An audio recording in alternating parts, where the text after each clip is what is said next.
우리 조국 대한민국이 또 코로나가 조금 이렇게 이제 많이 생긴다고 걱정들을 하고 있습니다.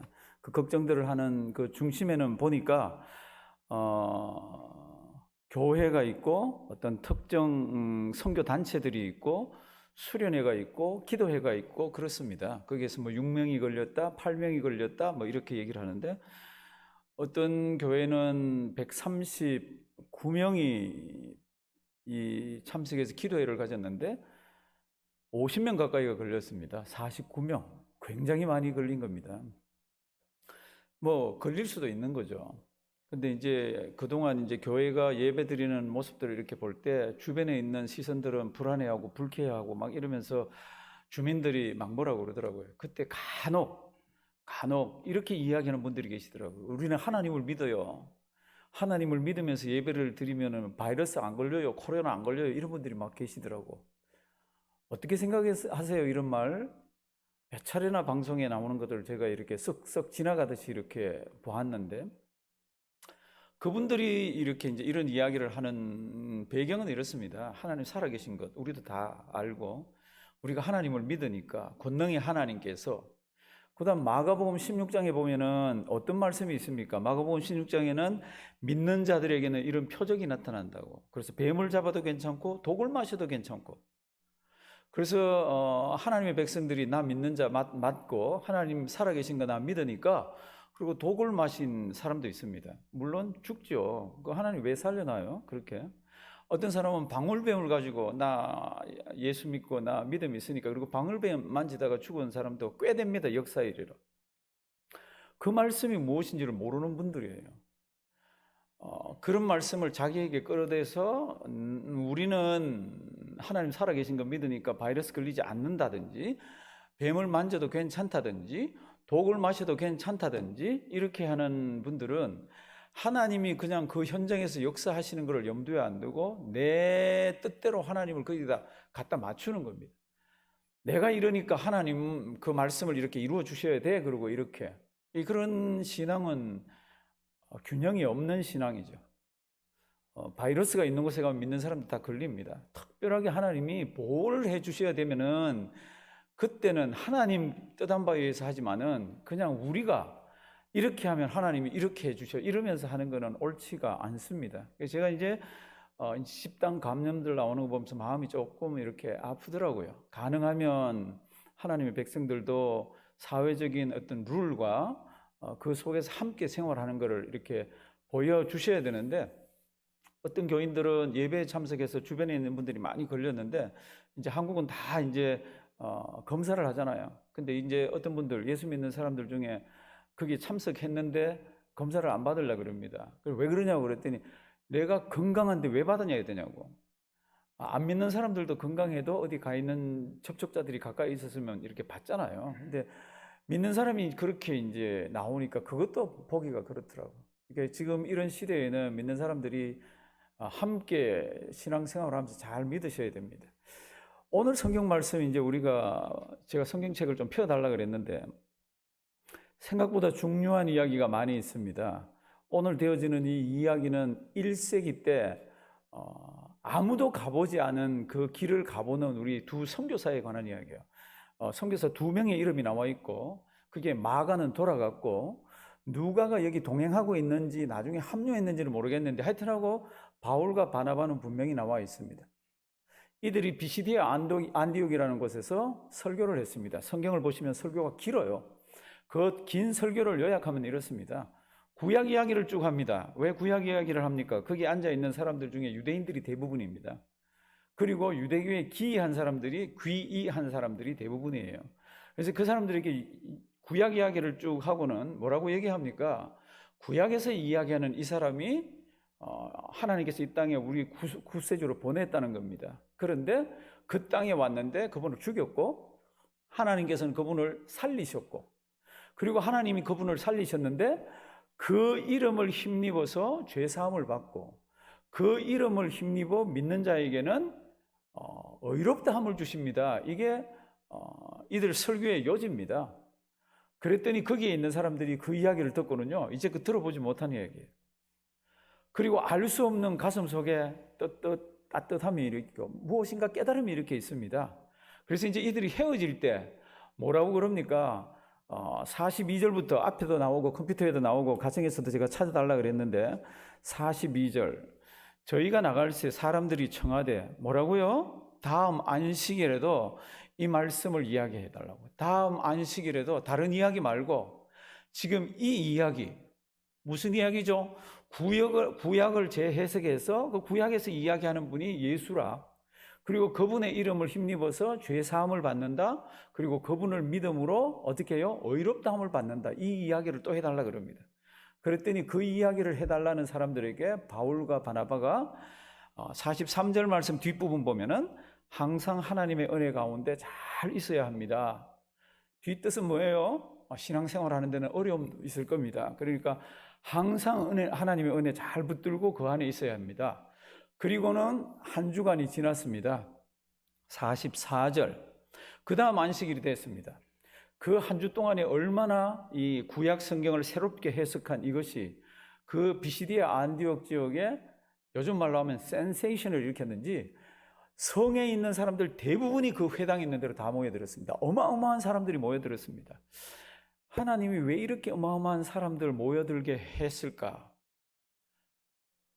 이런 각도에서 한번 보면 그 다음에 나오는 말씀이 너무 중요한 게 있습니다. 그래서 다음 안식일 때는 44절 온 성이 거의 다 하나님 말씀을 듣고자 하여 모였습니다. 그랬더니 이제껏 볼 수 없는 현상이 하나 나타납니다. 그게 뭔가 하면은 유대인들이 시비를 걸기 시작합니다. 45절 시기가 가득해서 변박하고, 이건 반박하고입니다. 그 다음에 비방했다고 되어 있습니다. 성경은 이렇게 간단하게 되어 있지만 유대인의 성격상 이거는 어마어마한 저주와 폭언과 화냄과 이런 것들이 거기에 있습니다. 지금 예배를 드리고 또 하나님 아버지 앞에서 말씀을 전하려고 그러는데 유대인들이 벌떼같이 일어나서 이들을 시기하고 변박하고 반박하고 여기 나오는 비방하고는 또 다른 성경을 보면은 신성모독하고 하나님의 이름으로 막 저주를 퍼부으면서 고함을 지르면서 예배를 방해를 합니다. 그럴 때 46절 연필이나 마크가 있으면 46절은 꼭 표를 해놓기를 바랍니다. 46절은 성경적으로, 46절은 신학적으로, 46절은 구속사적으로, 46절은 성교학적으로, 교회사적으로 너무너무 중요한 말씀입니다. 제가 늘 말씀드리지만 연필이나 마크가 없으면 얼른 루즈라도 꺼내가지고 표를 싹 해놓으십시오. 46절 우리 가정에서 또 우리 다 함께 46절 한번 읽으십니다. 바울과 바나바가 담대히 말하여 가로되 하나님의 말씀을 마땅히 먼저 너희에게 전할 것이로되 너희가 버리고 영생 얻음에 합당치 않은 자로 자처하기로 우리가 이방인에게로 향하노라. 아멘. 하나님의 말씀을 막 전하려고 그럽니다. 어마어마한 사람이 오늘은 모여왔습니다. 그런데 이 말씀을 못 전하게 막 방해하는 거 있잖아요. 말씀을 전하지 못하게 지금 막 저주를 퍼붓고 고함을 지르고 막 비방하고 막 난리를 칩니다. 그때 이분들이 이렇게 얘기합니다. 담대히 말을 했다. 담대히가 무슨 뜻이에요? 우리가 알잖아요. 작은 소리는 아니에요. 그리고 확신에 차가지고 이렇게 말을 합니다. 하나님의 말씀을 마땅히 먼저 너희에게 전할 것이로되 하나님의 말씀을 마땅히 너희에게 먼저 전해야 하는데 성경 말씀을 보면은 예수님께서 우리 복음이 하나님 나라가 전파되는 그 순서를 이야기해 준 게 있습니다. 마태복음 한 10장쯤 보시면은 예수님이 12제자를 이제 먼 곳으로 내보내면서 그들에게 병 고치고 귀신 쫓아내는 권능을 주셨어요. 그러면서 그들 나가서 전도하고 그들 나가서 하나님 나라를 전파하라고 보냅니다. 그때 이 부탁을 합니다. 우리 마태복음 10장 우리 화면에 뜰 텐데요. 마태복음 10장 5절 6절 말씀입니다. 어떻게 되어 있는지 우리 다 같이 한번 읽습니다. 예수께서 이 12를 내어 보내시며 명하여 가라사대 이방인의 길로도 가지 말고 사마리아인의 고을에도 들어가지 말고 차라리 이스라엘 집에 잃어버린 양에게로 가라. 아멘. 예수님이 처음 이 땅에 오셔가지고 주신 말씀은 뭡니까? 일단은 이방인이 아닌 겁니다. 일단은 제일 먼저 유대인에게, 제일 먼저 하나님의 백성에게, 제일 먼저 약속의 백성에게 복음을 전하라는 겁니다. 그러니까 이 12제자는 철저하게 이게 머릿속에 박혀 있습니다. 그래서 먼저 유대인에게 그리고는 예수 믿는 사람들이 생겼습니다. 예수 믿는 사람들 땅끝까지 나가야 되잖아요. 그런데도 예수 믿는 사람들 어떻게 하고 있습니까? 예수 믿는 사람들도 유대인에게 그리고는 이방인에게도 전해서 안디옥 교회가 섰다 그랬잖아요. 그럼에도 불구하고 회당을 찾아가서 유대인에게입니다. 오늘 비시디아 안디옥, 이제 사도행전 13장으로 다시 와보면 비시디아 안디옥도 땅이 어느 땅입니까? 이방 땅입니다. 이방 땅인데도 누구에게 전하고 있습니까? 유대인에게만 전하고 있습니다. 이방 땅이면 널려 있는 게 이방인들이잖아요. 그런데도 누구에게 전하고 있습니까? 이방인들이 아니라 유대인들에게 전하고 있습니다. 그런데 오늘 사고가 났잖아요. 유대인들이 시기하여 변박하고 비방을 합니다. 그 세 글자로 되어 있지만은 어마어마한 폭언과 욕설과 방해와 참 이런 가운데서 더 전하기가 어렵습니다. 그러니까 바울과 바나바가 담대히 큰 소리로 확신에 차서 하나님의 말씀을 너희에게 먼저 전하는 것이 순서가 맞다. 그런데 너희가 자처한다. 뭐를? 영생을 얻기에 합당하지 않은 자로 너희들이 자처하기 때문에 우리가 발길을 돌린다. 어디로요? 이방인에게로.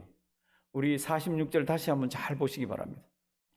바울과 바나바가 담대히 말하여 가로되 무엇을요? 하나님의 말씀을 마땅히 먼저 너희에게.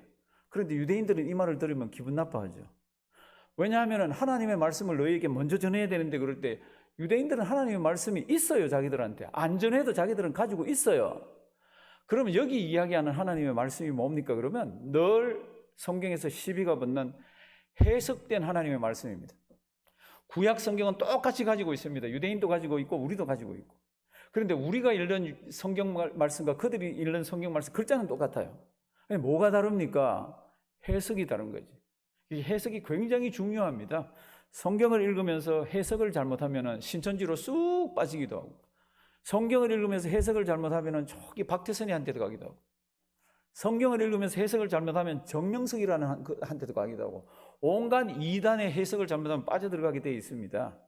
오늘 여기 하나님의 말씀을 뭡니까? 유대인들은 자기 가지고 있어요. 그런데 하나님의 말씀을 당신들에게 먼저 전하는 것이 순서지만은 전해보니까 당신들이 영생 얻음에 합당치 않은 자로 어떻게 해요? 자처. 자기들 스스로 판단하기에 우리 이런 하나님의 말씀은 필요 없다는 겁니다. 이런 말씀 없어도 괜찮다는 겁니다. 우리 이거 없어도 얼마든지 하나님 말씀대로 살 수 있고 하나님 안에서 있다고 이야기하는 까닭에 우리가 누구에게로 갑니까? 이제는 이방인에게로 가노라. 유대인들은 이방인에게로 간다 그러면요 너무너무 좋아할 거 아니에요. 지금 보시면 알잖아요. 자기들한테 말을 전하고 참 자기 지역에서 전하니까 이게 너무너무 싫은데 이방인에게 가겠다 그러잖아요. 그러면 유대인들이 그렇게 좋아하는 일인데 왜 이걸 굳이 성경에 써가지고 그 다음도 계속이 됩니까? 이 말 자체가 너무너무 중요하다고 그랬습니다. 왜 중요합니까? 성경적으로 구약과 신약을 잊어주면서 구약의 이스라엘 역사의 주인공인 하나님의 구원 역사의 주인공이었던 선민 유대인들에게서 이제 이 역사의 모든 것들이 어디로 넘어갑니까? 이방인에게로 넘어가는 고리에 있고요. 그 경계선에 이렇게 써 있습니다. 그러니까 유대인들은 가려면 가라.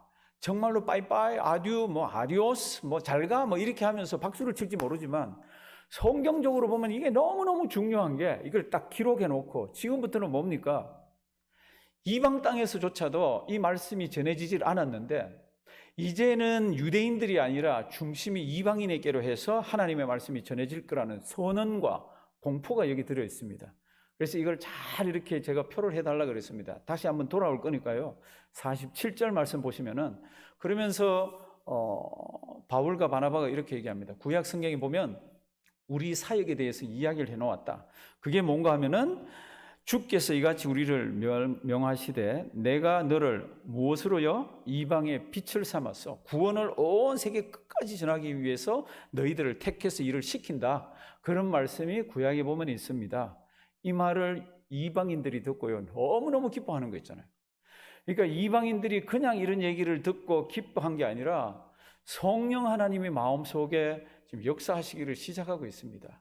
그러니까 유대인들은 들으면 치를 떨고 죽이겠다고 난리를 치는데 이방인들은 이게 너무 기뻐가지고요. 그 다음 성경 말씀을 보시면 48절도 연필이나 마크가 있으면 그냥 그대로 쳐주시기 바랍니다. 너무너무 중요한 말씀이 있고요. 이 말씀은 신구약을 통틀어서 구원 역사에 하나님께서 간섭하시는 하나님의 주권을 이야기하는 가장 대표적인 성경 구절입니다. 이런 성경 구절을 언제 깨닫습니까? 이방 땅에서 이방인들에게 전도를 하고 유대인들과 부딪히면서 최초 선교사가 깨달은 말씀이에요. 48절. 이방인들이 듣고 기뻐하여, 무엇을 듣고 기뻐했습니까? 46절, 47절입니다. 이방인들이 이 말을 듣고 기뻐하여 하나님의 말씀을 뭐합니까? 찬송하며. 그 다음 보세요. 영생을 주시기로 작정된 자는 어떻게 해요? 다 믿더라. 희한한 말씀 아니에요? 희한한 말씀 아니에요? 유대인들이 그렇게 방해를 하고요, 복음을 막 마음껏 전하게 하는데 이게 막 길이 막히면서 어떡하나 이렇게 하고 있는데, 거기에서 이방인들에게로 가노라, 하나님께서 우리를 이방의 빛으로 우리를 선택해 주셔서 땅끝까지 가라고 그랬더니 이방인들이 너무너무 좋아하는 거예요. 그리고 그 말을 듣고 하나님 말씀에 막 영광을 올려드리고 그걸 찬양하고, 그렇게 하면서 이방인들이 있는데 누가가 다른 관점에서 또 한번 보니까 그때 하나님께서 거기 역사를 하시더라고. 어떻게 역사를 하십니까? 구원받기로 작정된 사람들을 하나님께서 다 아멘 아멘 하면서 이 말씀을 받고 예수 믿겠다 그러고 감격하고 기뻐하는 게 여기 성경 구절에 들어있잖아요. 성도 여러분들, 한켠에서는 유대인들이 막 반대를 하고 난리를 치고 비방하고 폭소를 퍼붓고 하는데, 한쪽에서는 보니까 막 기뻐하고 감사하고 찬양하고 하는데, 가만 보니까 하나님께서 그들에게 역사를 하십니다. 어떻게 역사하십니까? 다 믿도록 역사를 하시는데, 누가가 그리고 바울과 바나바가 가만 보니까 하나님께서 예전부터 저 사람들을 믿도록 작정을 해놓으신 분이구나. 이렇게 복음이 막혀도, 예수 이야기가 막혀도 우리가 앞으로 미지의 세계를 향해서 나가면은 하나님께서 영생을 주시기로 작정된 사람들이 있구나, 이런 거를 깨닫게 되어지는 겁니다. 성도 여러분들, 그래서 46절과 48절이 굉장히 중요한 말씀입니다. 성경적으로 중요하고 신학적으로 중요하고 구속사적으로 중요하고 교회사적으로 중요하고 선교학적으로 중요하고 너무너무 중요한 말씀 두 개가 딱 자리를 잡고 있고요. 일단 49절 가보시면은 주의 말씀이 그 지방에 두루 어떻게 해요? 퍼집니다. 요 안식일 때 어마어마한 사람들이 모여들었는데, 그 많은 사람들이 있는 데서 유대인들이 난리를 치면서 하는 사건 가운데서 바울과 바나바가 아주 담대하게 큰 소리로 얘기합니다. 하나님의 말씀을 당신들에게 먼저 전하는 것이 순서입니다.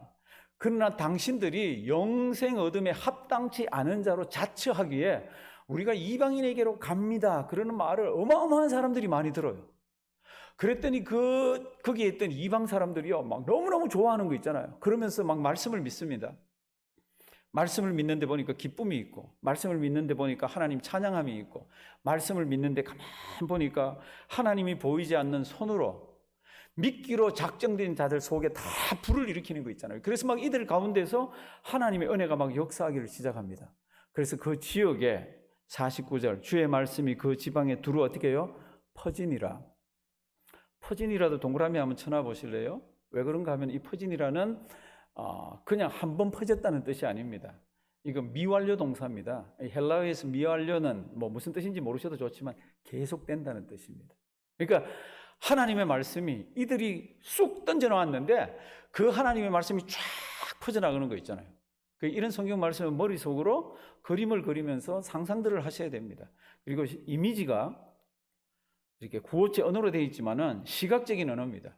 하나님의 말씀이 살아서 쫙 움직이는데, 움직여가는 곳마다 영생을 주기로 작정한 사람들이 살아서 생명을 얻고, 그들이 하나님 아버지 앞에 돌아와서 영광을 돌리고 예배를 드리고 막 주님 앞에서 막 결단을 하고 하는 역사들이 일어나는 것을 이야기하고 있습니다. 그리고는 50절, 유대인들이 이제 조직적으로 본격적으로 움직입니다. 유대인들이 경건한 귀부인들, 그리고 그 성내에 유력한 사람들을 움직여서 이들을 핍박하기 시작을 합니다. 그래서 51절, 두 사람이 저희를 향하여 발에 무엇을요? 티끌을 떨고. 티끌을 떤다는 게 뭐예요? 예수님께서도 너희 다니다가 너희를 배척하면 그 동네에서 티끌을 떨고 나오라 그랬습니다. 티끌을 떠는 이유는 내가 복음을 전했습니다.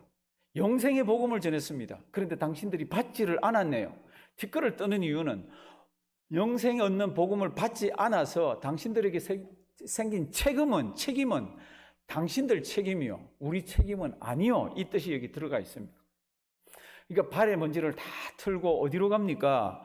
52절, 제자들은 기쁨과 어떻게 해요? 성령이 충만하더라. 그리고는 이고니온으로 갑니다. 그러니까 지금 이들이 비시디아 안디옥을 떠납니다. 떠나는데 떠나는 무리를 뒤를 돌아보니까 두 무리예요. 한 무리는 어떤 무리예요? 비방하고 반박하고 막 시기하고 막 폭언을 퍼붓고 하는 한 무리고, 한 무리는 예수 믿는 믿음 가슴에 품고 기뻐하고 감사하고 영광을 돌리고 성령 충만한 그런 무리, 두 무리가 비시디아 안독에 이렇게 자리를 잡는 것을 묘사하면서 이 사람들은 갔습니다. 오늘 성경 말씀은 여기까지인데, 이 성경 말씀이 일어났던 때는 지금 학자들은 정확하게 성경을 연구하는 사람들은 이게 AD 47년이나 48년이라고 그럽니다. 그럼 지금부터 몇 년 전이에요? 한 1980년, 한 70년 전쯤이잖아요. 그죠? 한 그 전쯤에 일어났던 이야기입니다. 그 전쯤에 우리 조국 대한민국 그 땅에서는 어떻게 됐습니까? 그 땅은 고구려, 백제, 신라가 이제 막 나라들이 막 생기기 시작해가지고 막 꿈틀꿈틀할 그때예요. 그러니까 아주 고대 시대 이야기입니다. 우리는 성경책이 가까이 있어서 이거 현대 것 같지만 아주 옛날 이야기입니다. 그리고 제가 47년에서 48년이라고 그랬잖아요. AD 이 사건이 일어난 게. 그런데 이 일이 있고 난 뒤에 지금 우리가 이방을 향해서 우리가 전도를 간다고 그러면서 발에 먼지를 틀고 출발한 뒤에 우리 조국 대한민국에는 발에 먼지를 틀고 막 복음을 전한 그 복음이 몇 년 뒤쯤에 떨어진 것 같아요. 제일 먼저 누가 믿었습니까? 어떤 사건이 있었습니까? 이거는 1800년, 60년대부터 이렇게 있지만, 공식적으로 선교사님이 온 거는 1899년으로 잡잖아요. 1890년대라고 치면은 1890년대, 그리고 지금 이 사건은 47, 48년도 그러면 1950년이 지난 뒤에 한국 땅에 떨어집니다. 기가 막힌 이야기입니다. 기가 막힌. 47년, 48년에 우리가 이제 이방 땅으로 간다 그러고 나서 한 10년쯤 뒤에 우리 조선에 오면 얼마나 좋습니까? 고대 국가에. 그런데 이게 돌고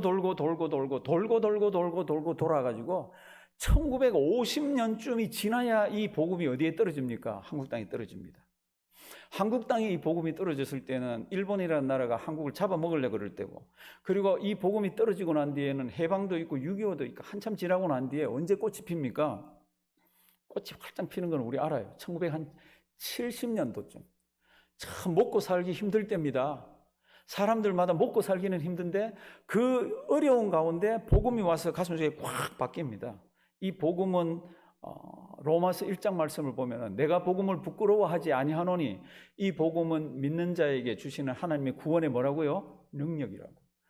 참 그 암울한 우리 한국 백성들 가운데서 복음이 조금 있다가 한 1970년도 80년도쯤에요. 복음이 사람들 가슴 속에서 막 울림을 주기 시작을 합니다. 이게 폭발을 하기 시작을 합니다. 그리고는 70년, 80년, 90년대 한국의 교회가 얼마나 부흥했는지 모릅니다. 그리고는 2020년도 이제는 한국의 교회가 이렇게 사그러들고 있습니다. 그런데 그 부흥하는 그때 한국에서는 어떤 일을 했습니까? 한국 교회가. 그때 한국 교회가 한 일이 이거잖아요. 복음을 들고 땅끝까지 간다 그러면서 정말로 다른 나라 사람들이 가지 못한 나라에 갔습니다. 그때 선교 통계들이 나오기 시작했습니다. 전 세계에서 선교사가 제일 많이 나간 나라가 어디입니까? 제일 많이 나간 나라는 미국입니다. 2등은 사람들 생각도 안 해주잖아요. 그런데 한국이 왜 그렇게도 중요합니까? 전 세계에서 가장 많은 선교지에 나간 국가가 어디입니까? 한국인가 알아요? 희한합니다. 전 세계에서 선교사가 제일 많이 나간 나라는 어느 나라입니까? 미국이에요. 그런데 전 세계에서 가장 많은 나라의 선교사가 나간 나라가 어디입니까? 그럼 우리 한국 땅입니다. 한국에 있는 선교사님들이 가지 않는 오지 구석구석을 다 쓰시고 다니면서 선교들을 했습니다. 참 고마운 일이죠. 고마운 일이죠. 이 선교사님들은 이걸 알아요. 뭐를 압니까? 믿기로 작정된 자들이 있는 곳이면 내가 가서 전하면 그가 누군지는 모르지만 하나님께서 그들을 구원해 주신다. 그것이 섬이든지 그것이 사막이든지 그것이 식인종이 사는 곳이든지 어디든지 복음을 들고 가면은 하나님께서 그들 가운데서 역사하신다는 것을 우리 늦게 복음을 받은 사람들이 알아요. 그래서 지금도 전 세계에 구석구석 들어가 있는 선교사님들 중에 가장 많은 나라가 아직까지도 우리 한국 선교사님들입니다. 어떻게 해서 이런 일이 가능했습니까? 오늘 이 성경 말씀은 아무도 그동안 선교지라는 곳을 가본 적이 없습니다. 선교 보고도 없고 다 그렇잖아요. 이 사람들이 처음 선교사들이고 이 사람들이 처음 선교지로 다니잖아요. 무슨 일이 일어날지, 다음에 어디로 가야 될지 아무도 모르잖아요. 그런데 역사를 해보니까 하나님께서 미리 구원받을 사람들을 다 거기에 뭐 해놨다고요? 작정을, 오데인한 사람들이 거기에 있더라는 겁니다. 선교사님들은 가서 씨를 뿌리기만 하면 된다는 겁니다. 비록 어려움이 있고 힘든 일이 있을지라도. 참 그런 말씀이 오늘 여기에 이렇게 있습니다. 다시 46절 한번 올라가 보십니다. 바울과 바나바가 담대히 말하여 가로되 하나님의 말씀을 마땅히 먼저 너희에게 전할 것이로되 너희가 어떻게 해요? 버리고 영생 얻음에 합당치 않은 자로 어떻게 해요? 자처하기로. 그러니까 우리가 말씀을 전해봅니다. 복음을 전해봅니다. 구원에 관한 이야기들을 이야기를 합니다. 그런데 어떤 사람들은 영생 얻음에 자기들 합당치 않은 자로 자처하는 사람들이 있습니다. 이 뜻이 무엇입니까? 우리 필요 없다는 겁니다. 그런 거 죽은 뒤의 세계, 하나님에 관한 이야기 필요 없다는 겁니다. 그런 분들에 대해서는 어떻게 합니까? 기도하면서 계속 전하지만 온 에너지는 또 주변에 믿지 않는 사람들을 살펴보아야 합니다. 믿지 않는 자들이 주변에 참 많이 있습니다. 저는 지금 우리 미국 상황을 다 알잖아요. 미국 상황이 어디로 튈지를 아무도 모릅니다. 지난 주일까지만 해도 우리가 예측을 하지 못했던 일이 우리 주중에 일어났잖아요. 그리고는 그 흑인이 참 부당하게 죽었다는 그것 때문에 지금 LA도 그렇고 뉴욕 맨하탄도 그렇고 지금 뉴욕의 미네아폴리스는 말할 것도 없고 밤이면은 참 방화와 참 시위와 약탈과 이런 것들이 참 막 일어나고 있습니다. 전에 제가 이런 말씀을 몇 번을 드렸습니다. 민족과 민족이 지금 성경에 보면 일어나서 참 서로 간에 어려울 거라고 그랬는데 민족과 민족이 일어나서 어려운 일이 생기면은 가장 어려운 국가가 어디입니까? 저는 주저없이 얘기했습니다. 미국이라고. 왜요? 다른 데는 민족과 민족이 보면은 조금 다 국경들이 있기도 하고 이렇게 테두리가 다 쳐져 있습니다. 미국은 다 섞여서 있습니다. 그러니까 조금 힘이 있는 민족이 섞여 있는 힘약한 민족들을 향해서 해코지를 하면서 폭력을 행사하면요, 막을 방법이 없습니다. 우리 한국 사람요, 막을 방법이 없습니다. 우리 한국 사람들끼리만 어디 딱 성을 가지고 있다든지 어디 모연 큰 지역을 갖고 있다든지 그런 데가 없잖아요. 지금 이런 상황 가운데서 우리 하나님의 백성들이 신앙생활을 하고 있습니다. 제가 바라옵기는 처음 이 복음을 받은 사람들이 희한하게도 성경을 이렇게 읽어가다 보면요, 이 사람들이 하나님의 말씀에 대해 사모하는 마음이 있고요, 이 사람들이요 그 말씀을 귀로 들으면서 이 말씀 가슴에 담고 기쁨이 있었습니다. 하나님께서 이들에게 영생을 주시기도 했지만 이들이 이제껏 맛보던 그 기쁨이 이들에게 있었어요. 그래서 이들이 그 기쁨을 가지고 막 하나님 찬양하고 또 말씀을 더 듣기를 원하고 하나님 감사합니다 이렇게 하면서 이들이 신앙생활을 이렇게 하면서 성령이 충만했다고 합니다. 우리는 믿은 지가 오래돼서 그런 기쁨은 없어도 되지, 그렇지가 않습니다. 성경 말씀을 보면은 금방 믿은 사람이건 오래 믿은 사람이건 그 사람이 외적으로 드러나는 신앙의 모습, 제일 두드러진 모습, 첫 번째가 뭐라 해야 됩니까? 뭐예요? 기쁨입니다. 그러니까 사도 바울이 뭐라고 얘기합니까? 항상 기뻐하라. 그 다음 뭐예요? 쉬지 말고 기도하라. 그 다음 뭐예요? 범사에 감사하라. 우리는 믿은 지 오래돼서 기쁨요, 그거 다 해봤어요. 그거 아닙니다. 오래 믿으면 오래 믿을수록 또 다른 종류의 또 다른 깊이의 그런 기쁨들이 있어야 됩니다. 제가 하루 종일 기뻐하고 죽을 때까지 기뻐할 수 있는 방법을 하나 가르쳐 드릴게요. 이건 뭐 누구나 다 아는 겁니다. 기뻐할 것이 없고요, 그 다음에 아무리 봐도 참 어려운데도 정말로 마음에 기쁨이 술술 올라올 수 있는 방법 하나 가르쳐 드립니다. 우리는 낮과 밤을 구분해서 이렇게 살게 되어 있습니다. 근데 낮과 밤을 구분해서 사는 것 중에 우리는 잠을 자게 되어 있습니다. 주로 잠은 밤에 자잖아요. 아침에 눈을 뜨시면은 뜨자마자 기도도 하시지만 뜨자마자 하나님 뭐요? 감사합니다. 한번 해보십시오. 집에서 눈을 떠서 한번 해보십시오.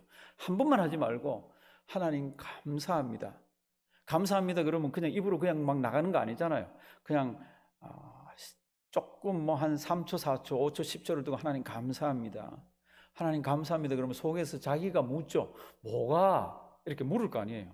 그러면 한번 보십시오. 오늘도 눈을 떴네? 오늘도 건강을 주시네? 오늘도 식구들을 주셨네? 때로는 지지고 볶고 하지만 그래도 참 평안한 것이 가정이라 하나님 가정을 주셨네? 직업을 주셨네? 하나님께서 먹고 살도록 해주셨네? 친구들을 주셨네? 하나님께서 예수 믿게 해주셨네? 하나님께서 나에게 영생을 믿기로 작정을 해주셔서 내가 예수를 믿고 있네? 하나님 감사합니다에 포함돼서 우리 속으로 이렇게 생각하는 여러 가지들이요 굉장히 넓어집니다. 그래서 한 몇 번만 하시면, 한 3번만 하시면 아침에 눈을 뜨시고 하나님, 제가 지금 눈 감고 있죠, 그렇죠? 눈을 뜨시고 하나님 감사합니다. 하나님 정말 감사합니다. 한번 3번 한번 해보십시오. 그러면 딱 오는 게 내가 누군지, 하나님이 어떤 분인지, 그리고 하나님이 나에게 어떤 은혜를 주셨는지, 그것이 이렇게 윤곽이 이렇게 쏙 잡힙니다. 그 윤곽이 잡히면 주변이 아무리 어려워도, 아무리 근심과 고통이 있어도 속에서 이렇게 뜨뜻함과 기쁨이 이렇게 올라오는 거 있잖아요. 사랑하시는 성도 여러분들, 우리 하나님께서 우리에게 주신 믿는 자로서의 기쁨은 무엇과도 바꿀 수가 없는 거고 무엇과도 뺏길 수가 없는 겁니다. 오늘 이 이방인들이 보니까요, 이렇게 난리를 치고 이렇게 힘든 그런 상황 가운데서도 이렇게 보니까 그들이 듣고 기뻐했다. 그들이 기쁨과 성령이 충만했다. 성경은 지금 이렇게 기록하고 있습니다. 우리는 내일도 살아야 되고 모레도 살아야 됩니다. 어떻게 살아야 됩니까? 기뻐하며 살아야 됩니다. 기뻐하고 살라 그러면 내가 누군지가 제일 먼저 밑에 깔려야 됩니다. 나 같은 자에게도 참 영원하신 하나님이, 무한하신 하나님이, 변하지 않는 하나님이 나 같은 자에게도 은혜를 주셔서 가만히 보니까 나에게도 영생을 주기로 작정을 옛날에 해놓으셨네. 하나님 너무너무 감사합니다. 하나님, 그리고 저분에게도 그런 은혜가 있기를 바랍니다. 이러면서 살 수가 있잖아요. 오늘도 이 말씀 잘 기억하길 바랍니다.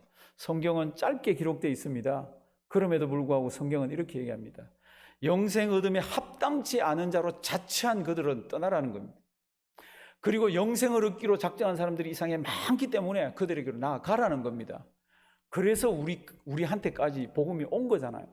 그러니까 우리는 오늘을 이곳에서 살고 있습니다. 여기에서 멈추면 안 되잖아요. 이 복음이 우리를 통해서 또 다른 곳으로도 퍼져가며 이 사역이 주님 오실 때까지 이 땅이 계속되기를 주님의 이름으로 부탁드립니다. 살아계신 하나님, 하나님의 은혜 감사드립니다. 아무 내어놓을 것도 없고 부끄럽기 짝이 없고 생각으로만으로도 참 엄청난 죄들을 짓고 있는 우리들, 너 사랑한다, 너 사랑한다. 그래서 오래전에 우리에게 예수 믿는 믿음을 허락하시고 그때 성령님이 우리를 붙들어 주셔서 아름다운 신앙을 갖게 해주셔서 감사드립니다.